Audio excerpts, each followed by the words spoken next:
예, 오늘 본문 우리 요한일서 3장 우리 7절부터 10절 말씀을 중심으로 하나님께로부터 난 자라는 제목으로 우리 함께 도전을 받았으면 좋겠습니다. 어떤 주일학교 선생님이 이제 어린이들에게 성도들에게는 옛 성품과 새 성품이 있다는 것을 가르쳤습니다. 그러니까 성도 안에는 옛 성품과 새 성품이 이제 공존하고 이제 있는 것이죠. 근데 옛 사람은 누구한테 물려받은가 하면 첫사람 아담에게로부터 물려받은 성품이죠. 그리고 새 성품은요, 마지막 아담 예수님으로부터 우리 물려받은 성품입니다.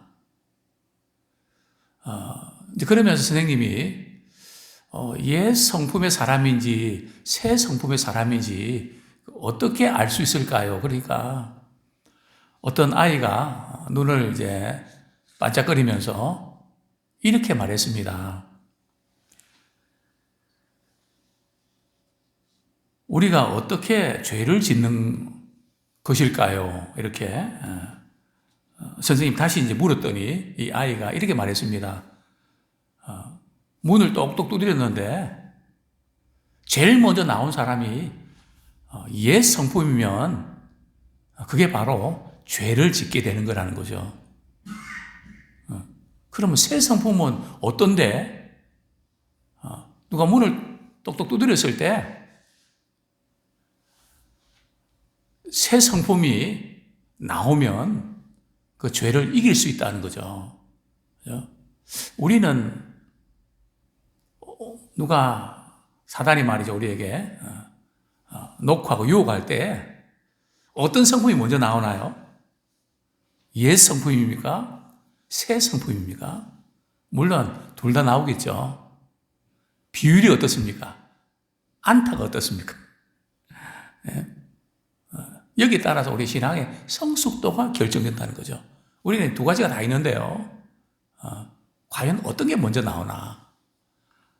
그 싸움인데 우리는 계속해서 이렇게 삶을 선택해야 되고 옛 성품과 새 성품의 그 싸움 속에서 신앙의 성숙은 이제 새 성품이 점점 영역이 커지고요. 옛 성품이 점점 작아지는 겁니다. 그러나 신앙이 이렇게 좀 성숙하지 못한 사람들은 아직도 옛 성품의 지배가 너무 강해서 새 성품이 있긴 있는데 늘 옛 성품에 끌려다니는 그런 인생을 산다는 거죠. 아무쪼록 우리 요한 일서를 통해서 이제는 계속적인 우리 삶의 선택에서 우리 새 성품, 우리 주님의 성품을 담는 그런 우리 모두가 되기를 소원합니다. 자, 먼저 우리가 던져보아야 될 질문은 이런 질문입니다. 과연 나는 하나님께로부터 난 자인가? 우리 요한일서 우리 3장 9절 말씀, 어떤 사람이 하나님께로부터 난 자일까요? 우리 같이 한번 읽겠습니다. 시작. 하나님께로부터 난 자마다 죄를 짓지 아니하나니 이는 하나님의 씨가 그의 속에 거함이요 그도 범죄하지 못하는 것은 하나님께로부터 났습니다. 과연 나는 하나님께로부터 난 자인가? 이 세상은 살아가는 사람들은 두 부류입니다. 하나님의 자녀가 아니면 마귀의 자녀거든요. 인간적으로 뭐 이렇게 다 좀 괜찮은 것 같아도 참 우리가 표현할 때에 좀 마귀의 자녀다 이렇게 표현하기가 좀 그렇지만 그것은 우리 기준이 아니고요. 성경적인 기준에 볼 때는 하나님께 속한 사람이 있고 마귀에게 속한 사람이 있다는 거죠. 하나님께 속한 사람은 죄를 없애는데 관심이 많고요. 마귀에게 속한 사람은 죄를 자꾸 짓는데 관심이 많다는 거죠. 이 차이입니다. 그런데 먼저 하나님께로부터 났다는 게 무슨 뜻일까요? 우리는 부모님께 났는데 우리가 거듭났다는 것은 그래서 내가 예수를 믿는 머리로 지적으로 동의하는 그 정도의 수준에 머무른 게 아니고요. 하나님께로부터 나야 됩니다. 즉 믿음을 우리 갖고 중생하고 거듭나는 것은 말이죠. 성령께서 우리에게 역사하실 때에 우리는 하나님께로부터 난 이력이 있어야 된다는 거죠. 오늘 보면 그도 범죄하지 못하는 것은 하나님께로부터 났습니다. 하나님께 나지 아니하면 우리 아무리 죄를 안 지으려고 해도 더 많이 죄를 짓게 되거든요. 그죠? 하나님의 씨가 있어야 죄를 다스릴 수 있는 힘이 생깁니다. 그래서 하나님께로부터 났다는 것은 거듭났다는 겁니다. 하나님의 자녀가 되었다는 것이죠. 그런데 왜 지금 요한일서는 하나님께로 난 자마다 뭘 하지 않는다고요? 죄를 짓지 않는다. 그 부분을 아주 단호하게 강하게 권면하고 있습니다. 이유가 뭘까요? 당시의 영지주의자들은 그들이 하나님에 대한 그 비밀스러운 지식을 말이죠. 자기들이 터득했기 때문에 구원받았다는 거죠. 그러니까 아무나 예수님 믿을 수 있고 구원받을 수 있는 게 아니라 특별히 하나님의 비밀에 대한 지식을 아는 사람만 이렇게 구원받을 수 있다고 주장했습니다. 그래서 그게 그노시스거든요. 특별한 지식이란 뜻입니다. 특별한 지식을 가진 자만이 구원받지 그렇지 않은 사람은 못 받는다. 그러면서 하는 말이 우리는 구원받았기 때문에 우리의 영혼은 깨끗하고 우리 육신이 약해서 그래서 죄를 짓는 것이지. 그래서 도덕적으로 타락하고 죄를 지어도 괜찮다. 이렇게 주장을 했단 말이죠. 그러니까 지금 요한일서에서 계속 강조되는 것은 아니야. 하나님께로 난 자마다 범죄하지 않아. 죄를 짓지 않는다고. 근데 여기서 우리가 늘 짚고 넘어가야 될 부분들이 우리 하나님께로부터 났는데 죄를 짓나요? 죄를 짓지 않나요? 우리가 죄를 짓는단 말이죠. 그런데 왜 성경 말씀은 지금 요한일서 계속해서 하나님께 난 자마다 범죄하지 않는다. 하나님께 난 자마다 죄를 짓지 않는다. 이 부분을 강조할까요? 우리가 요한일서 우리가 잘 아는 부분이지만 만약에 우리가 죄를 안 지었다 그러면 어떤 문제가 생기는지 분명히 지적하고 있죠. 요한일서 1장 8절부터 우리 10절까지 여러 번 반복했지만 한 번 더 확인하고 넘어가겠습니다. 시작. 만일 우리가 죄가 없다고 말하면 스스로 속이고 또 진리가 우리 속에 있지 아니할 것이요. 만일 우리가 우리 죄를 자백하면 그는 미쁘시고 의로우사 우리 죄를 사하시며 우리를 모든 불의에서 깨끗하게 하실 것이요. 만일 우리가 범죄하지 아니했다 하면 하나님을 거짓말하는 이로 만드는 것이니 또한 그의 말씀이 우리 속에 있지 아니하니라. 우리가 죄를 짓지 아니했다, 죄가 없다 말하면 그건 거짓말 짱이고 또 진리의 말씀이 그 속에 거하지 않는다. 이 말씀을 이렇게 언급하면서 왜 하나님께 난 자마다 죄를 짓지 않는다, 범죄하지 않는다고 표현했을까요? 제가 여러 번 말씀을 드렸지만 여기에서 죄를 짓지 않는다는 그 의미는 말이죠. 이제 고의적으로, 습관적으로 계속 그 죄에 머물러 있는 것을 좋아한다는 거죠. 사실 우리 예수 믿는 사람들은 연약해서 우리의 죄를 짓기도 하죠. 그러나 그 죄에 머물러 있는 것은 싫은 겁니다. 그런데 죄에 머물러 있는 것이 좋으면 나는 거듭났는가 한번 돌아보셔야 됩니다. 하나님께로부터 났는가 한번 점검을 해보셔야 된다는 거죠. 어쨌든 하나님께로부터 우리 난 자들은 어떤 사람인가 하면 이제 그리스도 안에서 의롭게 된 자입니다. 의롭게 된 자가 뭘까요? 죄와 허물로 죽을 수밖에 없었던 우리들이 예수님을 믿음으로 의롭게 됐단 말이죠. 깨끗하게 됐다는 거죠. 천국에는 누가 들어갑니까? 죄를 가지고는 못 들어가거든요. 혈과 육으로는 못 들어갑니다. 아무리 목회자고 신학 교수고 해도 죄 문제가 처리가 되지 않은 사람은 못 들어가거든요. 혈과 육은 안 됩니다. 그러나 죄 문제를 우리 인간이 해결할 수 있나요? 그래서 예수님이 우리의 죄를 대신 담당하지 않으셨습니까? 그리고 그분을 믿으면 우리가 죄 없이 함을 받게 됐거든요. 그래서 우리가 천국에 들어갈 수 있는 것이지 다른 방법 없단 말이죠. 즉 우리 예수님이 십자가 지셨다고 하는 것은 바로 우리 죄를 없애는 작업이거든요. 그런데 다시 우리가 죄를 짓는 것을 좋아한다? 우리 연약해서 죄를 지을 수 있지만 계속 거기에 머문다? 있을 수가 없다는 겁니다. 그 차이를 아시겠습니까? 예. 그래서 그 부분을 계속 지금 이제 강조를 하고 있는데요. 정말 우리에게 중요한 것은 우리가 주님으로부터 의롭다 하심을 받았기 때문에 우리의 삶이 이제 의로움이 드러나야 된다는 거죠.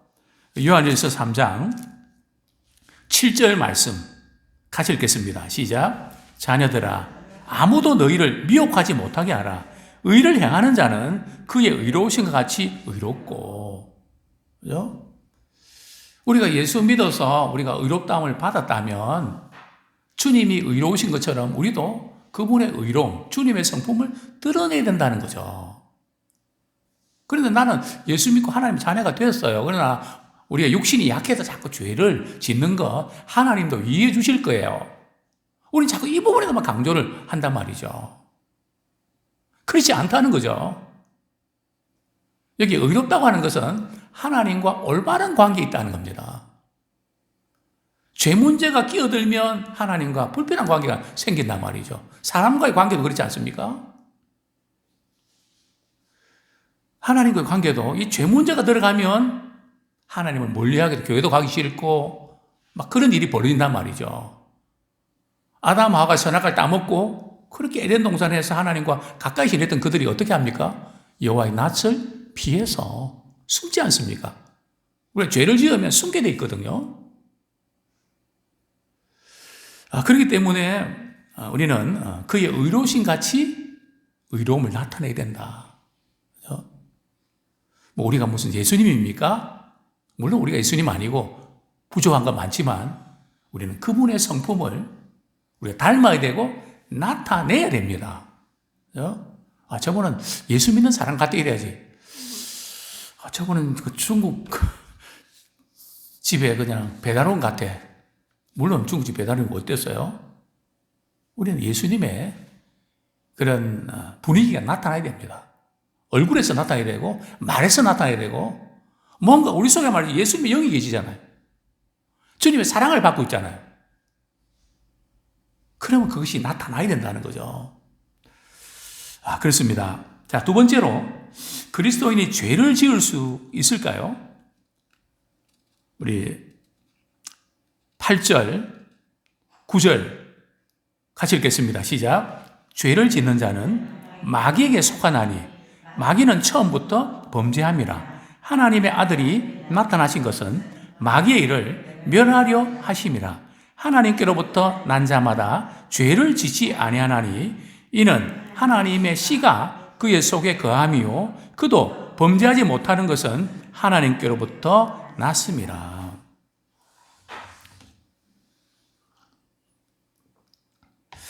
죄를 짓는 자는 누구에게 속해 있다고요? 마귀에게 속해 있다. 그러니까 우리가 죄를 지을 때 말이죠. 항상 우리는 나는 하나님께 속해야 될 사람인데 죄를 지으면 누구에게 속하게 된다고요?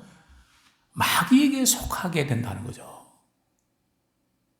왜냐하면 마귀는 말이에요. 처음부터 죄를 짓게 만들고 죄를 지은 영적인 실체란 말이죠.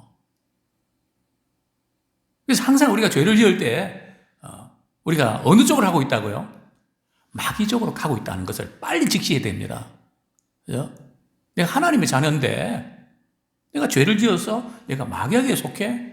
그동안도 속은 것도 억울한데 빨리 돌이켜서 내가 하나님의 자녀지. 우리 하나님께 속한 그런 우리가 되기를 소원합니다. 이 죄라는 것은 말 잘못하고 그런 것도 죄지만 하나님을 대항한 것이 죄입니다. 어제 우리 말씀 전하면서 시간 관계상 그 부분 전하지 못했는데 우리 하나님께 대항하는 거, 우리 하나님을 공경하지 못하는 것 중에 하나가 바로 말로 우리 하나님을 대항하는 경우가 많이 있습니다. 근데 그걸 우리가 미처 모르거든요. 우리 말라기서 한번 보겠습니다. 당시 제사장들이 이제 그랬는데요. 말라기서 우리 3장 13절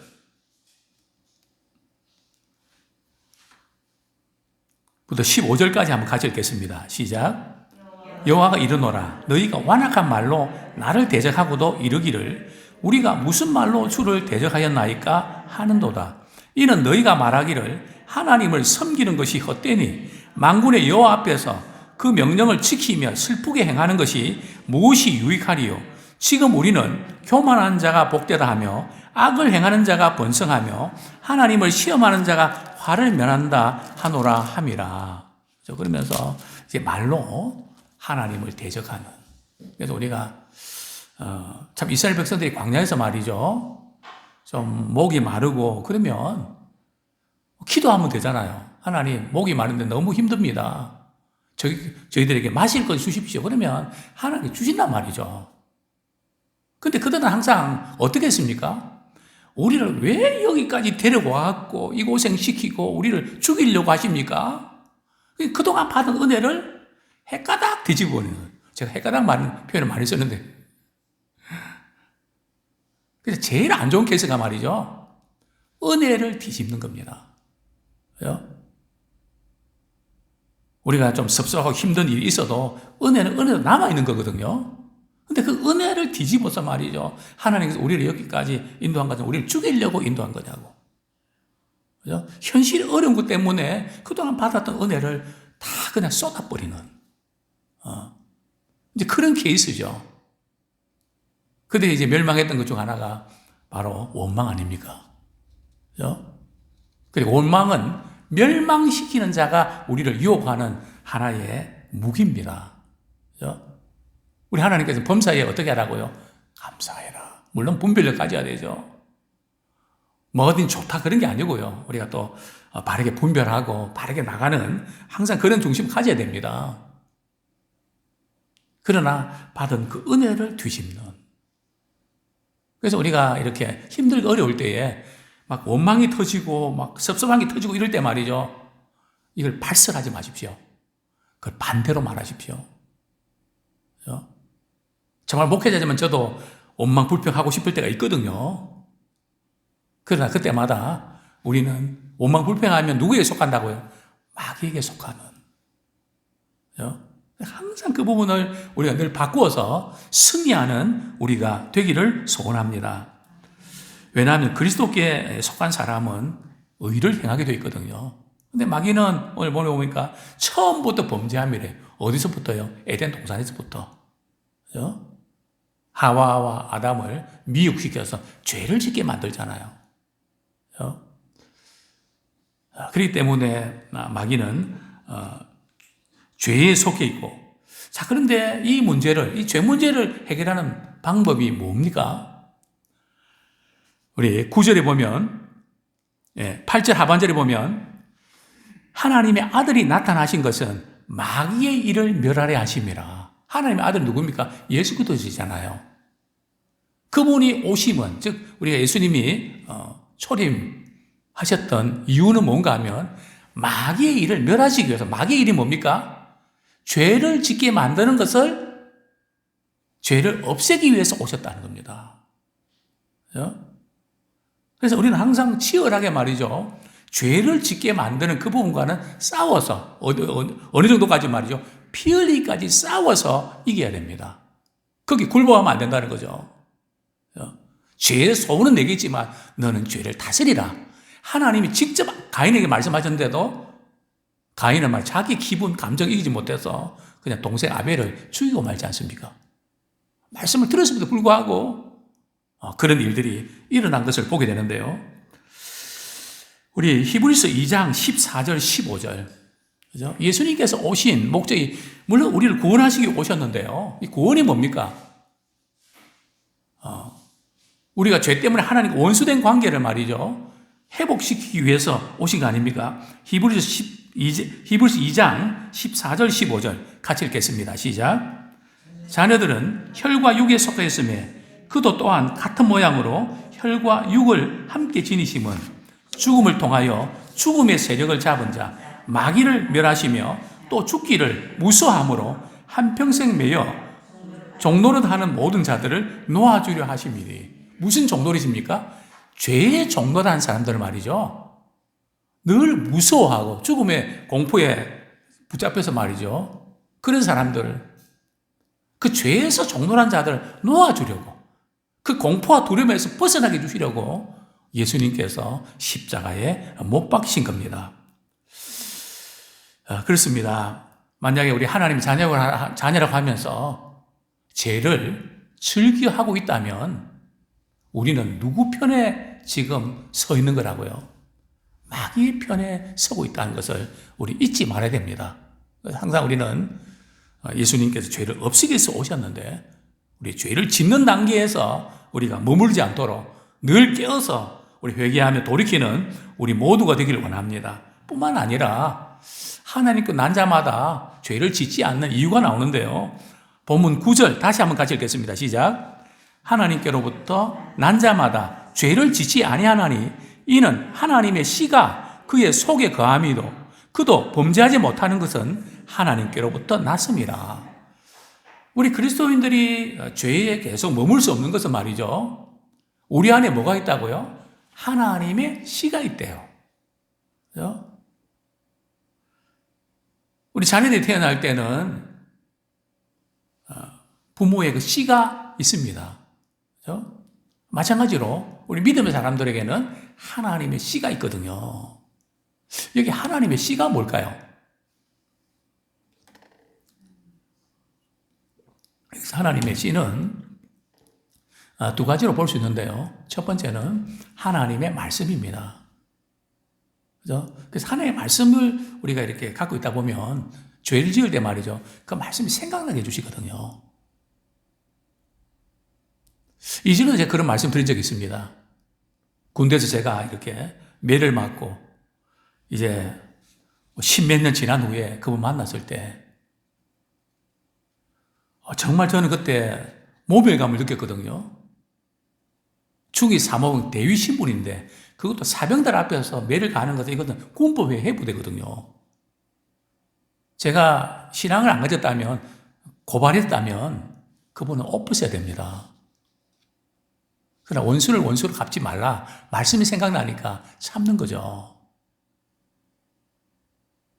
버스에서 딱 만났을 때 제가 바로 이제 문 딱 열리면 바로 뒷자리 있잖아요.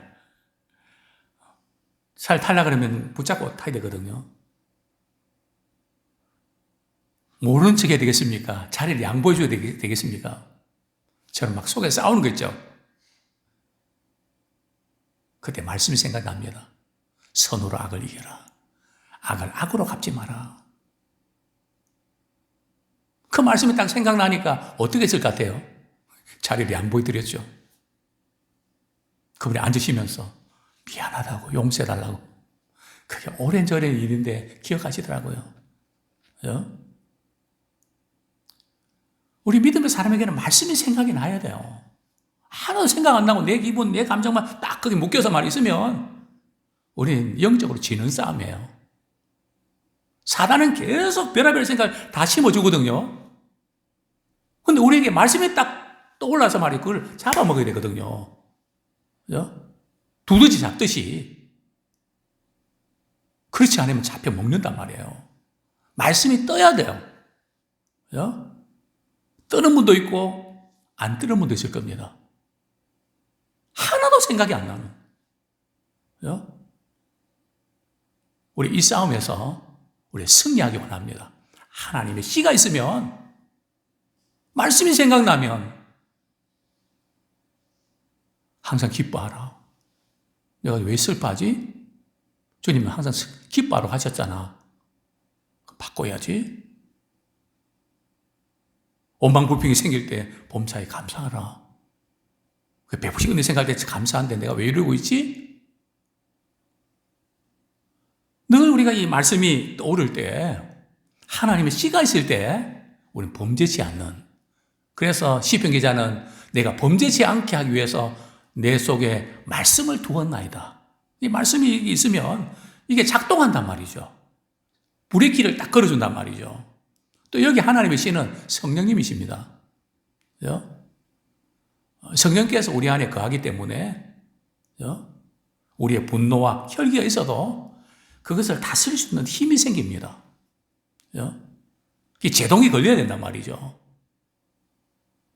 어떤 분은 걸리고 어떤 분은 잘 안 걸리는 것 같아요. 그죠? 이 바로 우리가 이제 영적인 상태자는 다를 수 있는데요. 그래서 하나님의 씨가 있기 때문에 범죄치 않게 된다. 자, 그렇습니다. 우리가 죄악에서 죄와의 싸움에 승리하려면 세 단계가 필요하다고 했는데요. 첫 번째는 성령과 하나님의 말씀을 구하십시오. 두 번째로는 유혹하는 환경을 가까이 하지 마십시오. 자꾸 거기 가면 그 사람 만나면 자꾸 죄를 짓게 되면 멀리 하십시오. 그죠? 우리가 이렇게 유혹하는 환경이 있거든요. 그 환경을 가까이 하면 안 됩니다. 죄를 짓게 만드는 김유신이 말이죠. 이렇게 늘 울적하면 말 타고 말이죠. 이제 술집에 갔거든요. 마음으로는 내가 다시는 술집에 안 가야 이랬는데 그날도 말이죠. 말이 자기를 주인을 그 집으로 데려갔단 말이죠. 김유신이 어떻게 했는지 아십니까? 칼을 들고 말이죠. 그 말에 목을 확 베어버린. 그 환경을 그 근처를 가면 안 돼요. 그 다음에 세 번째는 말이죠. 그리스도의 몸된 교회의 도움을 구하십시오. 스스로 안 될 때가 있거든요. 그럴 때는 도움을 요청하셔야 됩니다. 그래서 누가 챙겨주고, 누가 잡아주고, 누가 붙잡아주는 그런 것들이 필요하다는 거죠. 자, 마지막으로 과연 나는 누구의 자녀일까요? 10절 말씀 한번 같이 읽겠습니다. 시작. 이러므로 하나님의 자녀들과 마귀의 자녀들이 드러나나니 무릇 의를 행하지 아니하는 자나 또는 그 형제를 사랑하지 아니하는 자는 하나님께 속하지 아니하니라. 하나님의 자녀와 마귀의 자녀를 구분하는 방법이 있다는 거죠. 그 사람이 하나님의 자녀인지 마귀의 자녀인지 어떻게 구분할까요? 믿는다고 하면서 계속 죄를 짓는 거기에 머물러 있는 그런 경우는 마귀의 자녀죠. 그죠? 그럴 수가 없거든요. 한번 부족해서 실수한다 할지라도 계속 그렇게 불편해서 할 수 없단 말이죠. 왜냐하면 우리 믿음의 사람들은 우리가 그렇게 하면 안 된다는 걸 알고 있거든요. 근데 우리는 자꾸 하게 되거든요. 그 부분까지는 참 그래도 괜찮은 상태입니다. 그걸 아니까요. 내가 이렇게 하면 안 되는데 왜 이렇게 하지? 심지어 사도 바울도 말이죠. 내가 원하는 건 하지 않고 왜 원치 않는 자꾸 죄만 짓는 거야. 그것 때문에 로마서에 보면 갈등하잖아요. 분명히 우리가 그 순간에 딱 끊지 못하더라도 하고 나서는 영 안 좋은 그게 있단 말이죠. 근데 안 좋은 마음을 늘 가지면 시간이 지나면 이제 끊게 돼요. 그죠? 근데 그런 마음도 없이 그냥 어때? 하고 말이죠. 그런 상태에 계속 머무르면 대단히 위험하다는 거죠. 그것은 마귀에게 속할 때 그런 거거든요. 마귀는 죄를 지어도 괜찮아. 어때? 다 그러는데 선악을 알게 하는 나무의 열매를 따먹으면 하나님 같이 돼. 괜찮아. 거짓된 말이죠. 그런 결과를 심어주죠. 그렇습니다. 또 판별식이 의를 행하나 형제를 사랑하나 그거 보면 안다는 거죠. 그러니까 지금 요한에서 계속 강조하는 것은 형제를 사랑해라. 그 미워하는 마음 딱 들면 그것은 마귀에게 속한 거다. 뭐 단정을 해버리거든요. 그래서 어떤 경우에도 말이죠. 저는 그렇게 말씀드리고 싶습니다. 단 한 사람도 내 삶에 미움에 그것을 두면 안 돼요. 미움을 절대 맡기지 마십시오. 물론 우리가 사람인지라 여기에 뭐 미움이라는 것이 뭐 싫고 이런 그 감정, 뭐 그런 부분들은 누구에 다 있습니다. 그건 정상이죠. 제가 말씀드리는 이게 미움이라는 것은 그 미워서 말이죠. 막 그냥 그 이글거리는, 정말 꼴보기 싫은, 그건 위험한 단계입니다. 물론 어떤 사람은 그럴 수 있습니다. 저도 이제는 어떤 목사님, 선배 목사님, 그러고 싶었거든요. 그러나 말씀이 들어오니까 선을 선으로 갚아야, 선으로 악을 갚아야지. 악을 악으로 하면 안 된다는 그 말씀 때문에. 얼마나 제가 고생했는지 아십니까? 그러나 중요한 것은, 원수 갚는 것이 누구에 있다고요? 하나님께 있기 때문에. 하나님께 맡기고 내 할 도리를 다 하면 된다는 거죠. 그죠? 그래서 어떤 경우에도 형제를 사랑하지 않고 미워하면 그것은 마귀의 자녀다. 거기에 우리가 넘어가고 있다 하는 것을 잊지 마셔야 됩니다. 그래서 늘 주의 말씀처럼 주님이 의로우신 것처럼 우리도 하나님과 올바른 관계를 맺는데 장애물 되는 것은 과감하게 제거하는 우리 모두가 되기를 소원합니다.